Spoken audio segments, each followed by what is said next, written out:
is Kat, and welcome back to the Broadway Bound podcast. Today, this is episode 5. I'm going to be talking about almost all of the factors in casting. Casting is one of the most misunderstood things in theater, and it's really important to understand, all of the things that go into it, what casting directors are looking for, why you may not get a part, and spoiler alert, it's probably not because you're not talented. There's just so much that goes into it, and I feel like it can be taken the wrong way. So just here to kind of talk about everything as someone who has directed shows before and cast shows before. So first thing I'm going to talk about is casting bias. This is basically when, the director is, biased to someone and casts them in a lot of the roles. So does casting bias exist? Short answer, not really. Long answer, yes, but it's really complicated, but okay. It does technically exist. But it doesn't happen as often as you think it would. Most of the time, things that may be assumed as casting bias are not actually at all. Like a director may cast the same person in the lead role for many years, if you're in a youth theater company. But the reason that they cast them is because they're reliable and they know that they can get the job done. They may not know that about other people. They may be slightly biased, but a lot of people may take that the wrong way. They're not casting them just because they like them. They're casting them because they think that they're the people that they can count on to make this show happen. And I think that's one of the most common examples of misreading casting bias. If you encounter a theater company where there is obviously casting bias, or you think the director just isn't quite looking at you really for you, then there are a few things you can do. You could, one, just deal with it and try to make the best out of your situation. Sometimes the smaller roles and the ensemble roles can be the most fun. I personally love being in ensembles. It's one of my favorite things. I also love dance, so that helps. But just make the best of it. Don't worry about it too much. You kind of have to. You can just accept it and kind of move on, or you could look at different theater companies. Especially here in San Diego, there are so many. There may not be a ton in your area, but that's always an option. If it's not enjoyable for you. If you are not sure why you didn't get a part, then you can always ask your director, or ask the casting director why you weren't cast in a certain role, or why you were put where you were.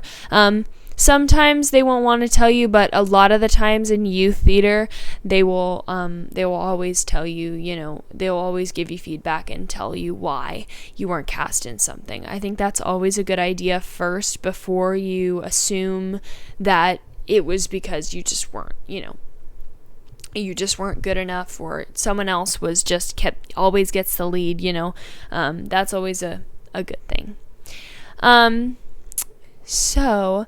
One of the number one things that directors and I personally look for in casting is personality.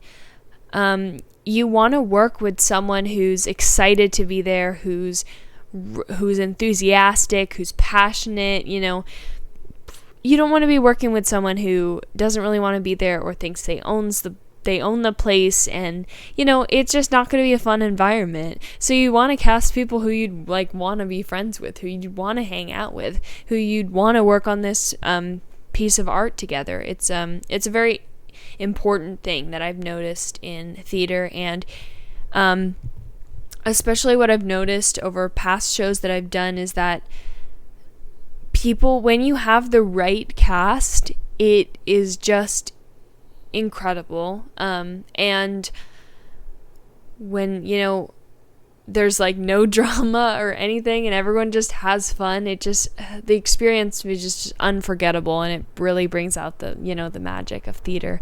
So that's really important, and really important to show your personality in your audition, to show all of these things. Make sure, obviously, when you come in, try to be friendly, but also make sure that you're on time, because obviously they don't want to work with someone who's late. And even if you're not usually late, like the one time that you were late to this audition is the one experience that director has with you. So that's going to be their opinion on you, even if it's not, something you would normally do. So always be on time. You be early if possible. Strongly recommend. One, you can kind of get a little bit more comfortable with the space. You can kind of warm up and get ready for your audition. And also make sure that you're prepared. This is also another thing. This will help you be so much more confident if you're prepared, if you know your material, if you know you've worked on it, and you're ready to do this audition. It really makes a big difference. And the casting team can tell when you're prepared and you've put work into the show, which is, obviously they could. Like, all they could ask for is this, just that you're putting work into this and thought into this. So make sure that you did your homework. Make sure that you're fully prepared for your confidence, and to show the casting team that you are here to work and put in your best effort. Another thing to keep in mind at your audition is that the audition starts when you walk in the room. So make sure that when you're walking in, that's when you start to show your personality. This is their first impression of you. You want to show that you're, obviously you're kind, you're ready to work, all of those things that I mentioned before. But it starts as soon as you walk in the room. So make sure that you're ready to go in, and, usually you open the door yourself and you go in. Obviously, keep in mind the golden rule. Treat others how you want to be treated, right? So you want to treat the casting team with respect. They're watching hundreds of auditions usually in a day, or maybe not hundreds, but at least 100, auditions. They're watching a bunch of auditions, and they're probably really tired. Just be nice to them, and obviously thank them for their time, and for watching you and giving you this opportunity, so always treat others how you want to be treated. And this also goes for when you're in like the waiting room to go into the audition, because you never want to be mean to the people around you, because first of all, the people, you may end up working with them, right? But also, like, I think one of the hardest things to learn about theater is that it's not a competition. On the surface, it may seem like a competition, but in reality, it's not. It's just a bunch of people going to show their work and to see who fits the parts the best. It's not necessarily about who's the most talented. In fact, it's not usually about who's the most talented in, professional theater and upper level, like youth theater. Maybe in a lot of youth theater, it may just be about who can sing it. But especially in San Diego, when there's so many talented people here, it just ends up not being about talent at all. And that's also something to keep in mind, if you don't get a part, it was not based on talent. You just didn't fit the director's vision for the character, which is fine, because there's usually tons of ways to take a character and think about it in different ways. You just may not be thinking about it in the same way that the director does. So, going back to the audition, when you're in the audition room, help others, because you're all nervous. You're all there, don't be afraid to interact with other people.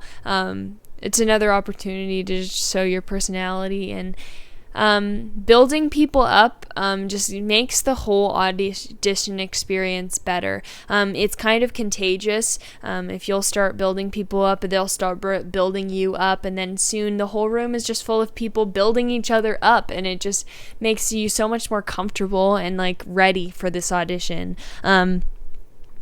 It really makes a big difference when you talk to people. So yeah, make sure you do that. Don't stay in your corner. And also, sometimes it'll help nerves if you don't, if you're not like focusing on your audition too much. It can help nerves too if you're focusing on something else for a little bit.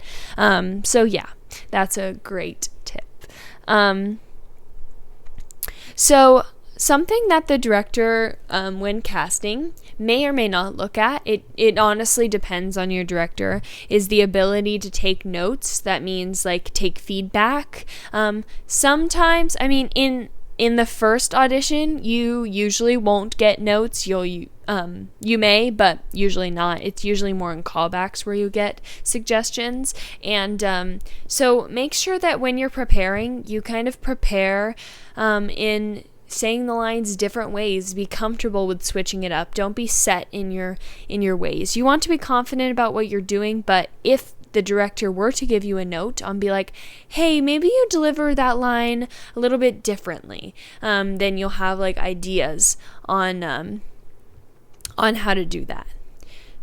So a big thing when it comes to being able to take notes is to know your character really well, to know how they could act in different ways, and doing all the research and the work on your character not only will help you be more confident, will help the creative team know that you're putting in the work, but it will also help you when you have notes, because you'll feel more like you're already in the body of the character and you think about how the character would react. And it's just a lot easier when you know who you are, why you would do certain things, and maybe the director will explain to you, maybe you would do this because this, and that would be great too, because then, you have a lot more to work with as an actor.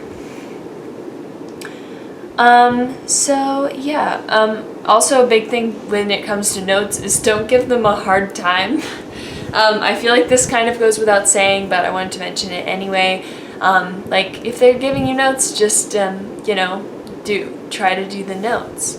If you don't think that a note would fit, I would try it anyway, because maybe in the audition they're just trying to see how you can try to apply notes. You could also, if you want to, you could explain to them why you delivered that line that way, but they still may ask you to change it. So whatever you feel like. So another factor in casting is availability. This is, very important because you need to be there at rehearsals.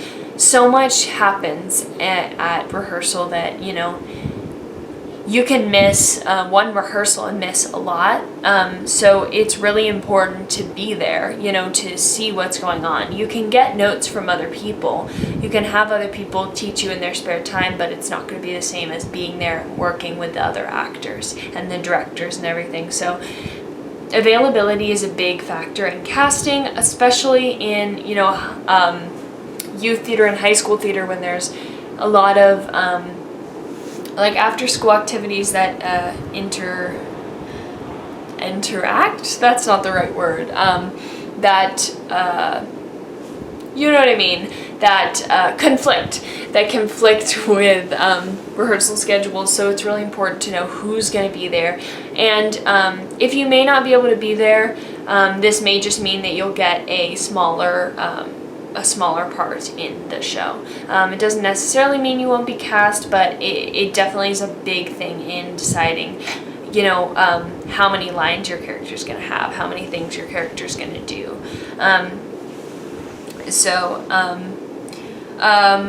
And another thing when it comes to availability is not only what you said, how available you said you're going to be for this production, but also how available you've been in the past.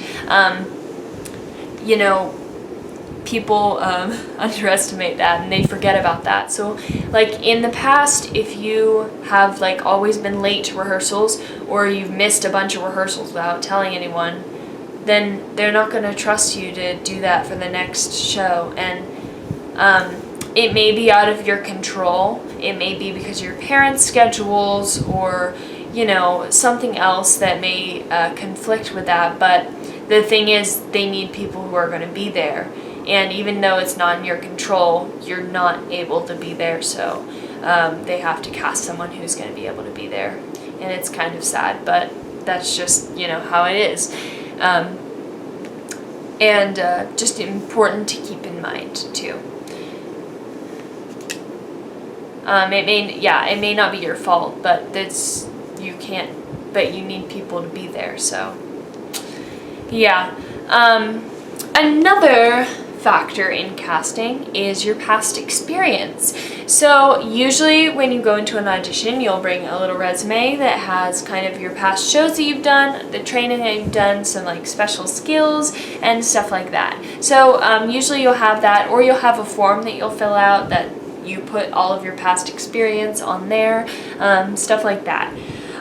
Your past experience is really important because it helps the directors see what kinds of roles you've played before. So maybe you may be better in playing a similar type of role in this show, or if you've worked with directors or theater companies that they are familiar with. That also helps, because if you've worked with one of their friends, they may trust them, and that may increase your like credibility. So that it's also important. That's why it's important to put your directors on your resume as well, or wherever you're putting your past experience. Also,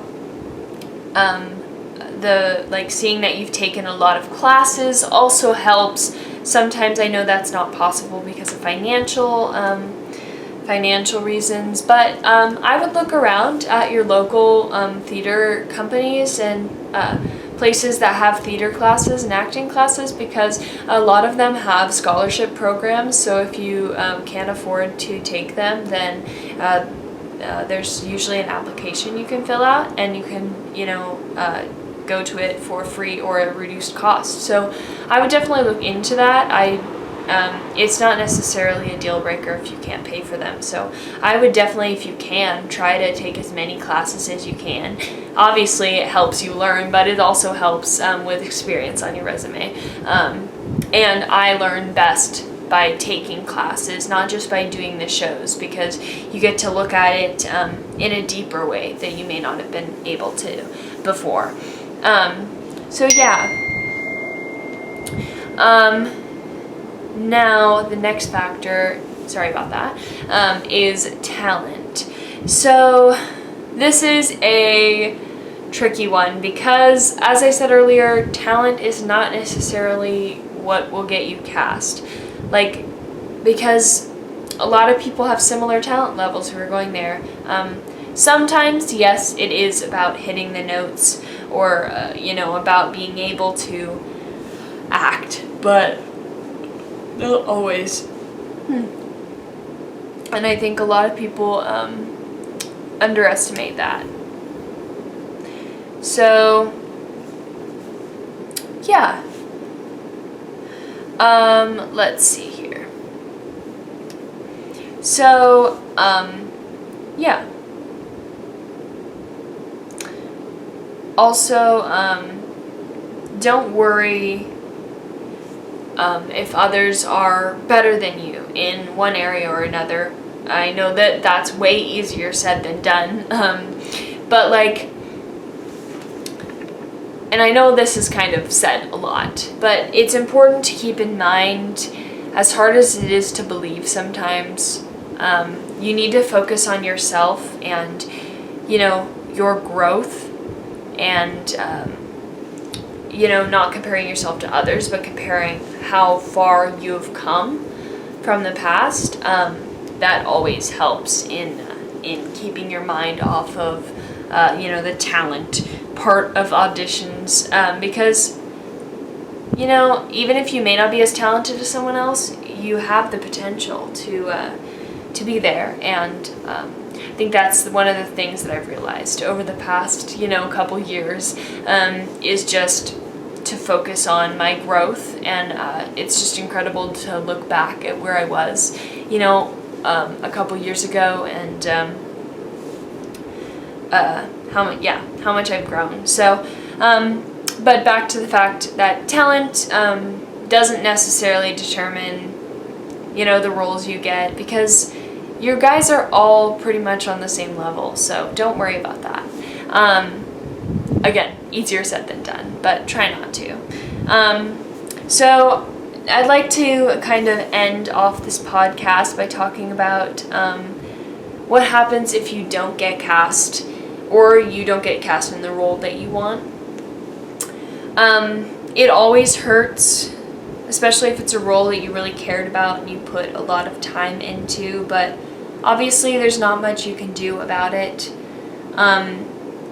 It's not usually it's not usually because of talent. It's usually because you didn't fit the director's idea of the character, or just the puzzle fit better. Like maybe you could play multiple different roles, including the one that you went for, and there was just no one else who could play that one role that you didn't go for, but they thought you could. So like there's a lot of ways that you could fit into the puzzle that just don't,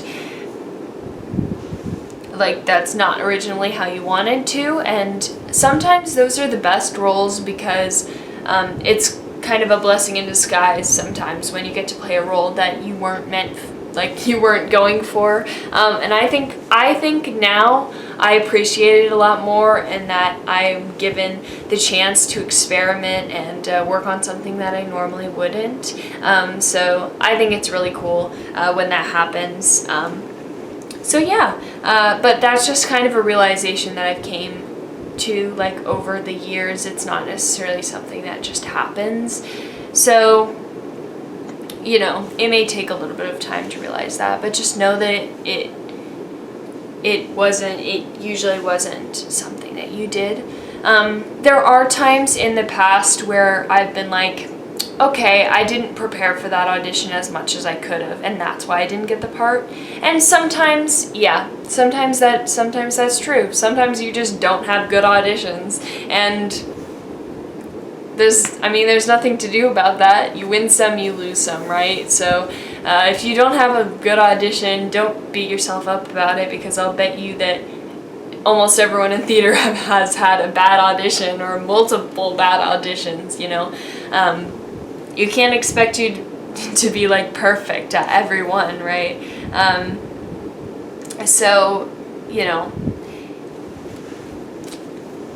yeah. And I think after you, say maybe you didn't have the best audition. Just, you know, you gotta just keep working. You're not perfect. You may have like flopped it, or you may just have some stuff to work on. In the rare event that it is actually based on you just didn't have the ability to play that character, and those are the hardest to get over, but you know, it also motivates you, because now you have a goal. Now you have a goal to be able to play that character, and you have something to work towards. And yeah, and then just keep trying and keep training and keep working on it and stuff. So, and you'll get there. And I think that is everything that I wanted to talk about. So I really hope you enjoyed this episode of the Broadway Bound podcast, and I hope that this helped kind of shed some light on everything that goes into casting. And I assure you that I missed a lot of things, because there are so many details that go into casting. These are just the main ones that I thought of. Another one that I just thought of off the top of my head that I didn't have written down, but improv, being able to be be flexible and kind of add your own like flair to lines and stuff. Sometimes directors don't like that, but most of the time they do. So that could be another another factor, but just off the top of my head. There are so many other factors that go into it, but yeah, I hope this helped shed some light, and I'll see you all next time. Bye!